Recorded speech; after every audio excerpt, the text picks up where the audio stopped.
You said deliverance is temporary if the enemy still has access. Mm-hmm. Hold on. But the Lord is the author of deliverance. How can what the Lord authors be temporary? Yeah. Ask the Israelites. You know, just because you were delivered doesn't mean you conquered anything. You know, Moses was delivered, Joshua was a conqueror. And many of us are excited because we made it out of something. The devil don't care about you making it out. He cares about you making it in. But making it in, you got to be qualified. That's why only 2 out of 2 million made it in from that generation. Right? So to be delivered, it's just, that's the beginning. It's the beginning. Before to be sustained, you have to have a life of worship. And where there's no worship, you're wandering. And people wonder why they wander. But you'll wander whenever you don't have a life of worship. Not a song of worship. Because worship is not a song. Genesis 22 is the first time the word love and the first time the word worship are mentioned in the Bible. Right? The law first mentioned. So it's first mentioned in the context where God tells Abraham, take your son, your only son whom you love, and sacrifice him as a burnt offering. Right?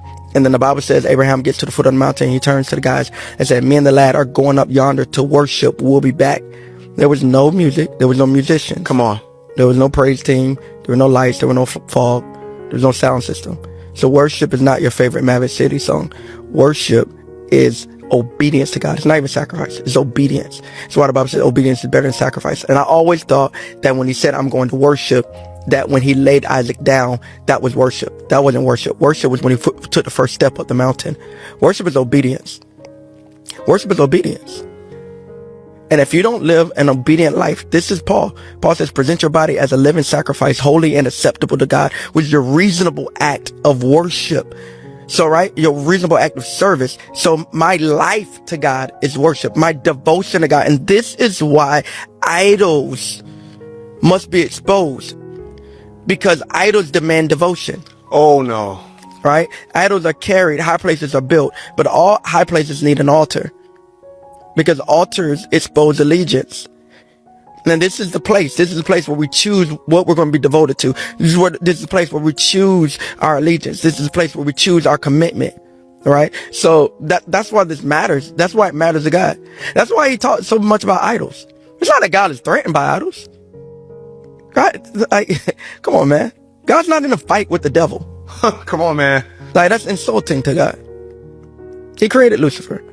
God's not in a fight with the devil. You're in a fight with the devil.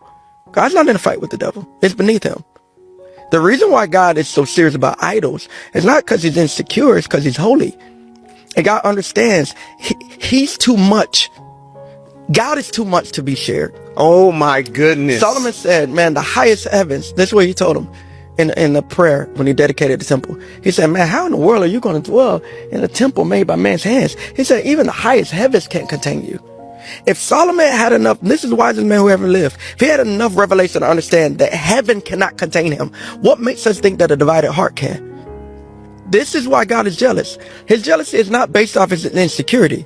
It's because he's the architect of our soul. He knows that you have limited capacity. His space can't be shared. It can't be shared. It's all of him or nothing. This is why it matters. You know? So, yeah, that's why, man. Yeah, deliverance. You know, you can come out, but I don't mean you're going in. And that's the battle. This is when you hear my passion and preaching, this is what I'm preaching about, man. I'm not like, I want to be careful with this because I know we're in a game of eternity and I know it matters people getting saved, but I don't believe the devil care about hands going up, man. I really don't think that makes hell nervous. Then when we do our call to salvation, thank God 2,400 people got saved. I think that was like, whatever. He's not afraid of hands going up for salvation.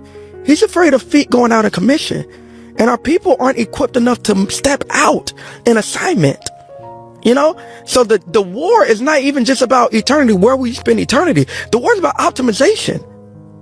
Are you sold out to God enough to be used by God the way that he requires? Like, are you making good? It's the parable of the talents. Like, are you bringing a return on God's investment? That's what you're going to have to get answered for. You know, I want to hear him say, well done. That's my scoreboard. And he's not saying well done off of, yeah, I want to be saved. Of course you want to be saved. Who wants to drown? He's saying well done off of my submission to his lordship and me being optimized on what he called me to. And you will not, and that's revival, but you won't be optimized with the winds of revival where you are tolerating, entertaining, compromise. It won't happen, man. It won't happen. It won't happen. I don't care how anointed you think you are. You haven't even touched. You haven't touched the hem of what you're called to do. You haven't scratched the surface of it if you're living in compromise, and the devil knows it.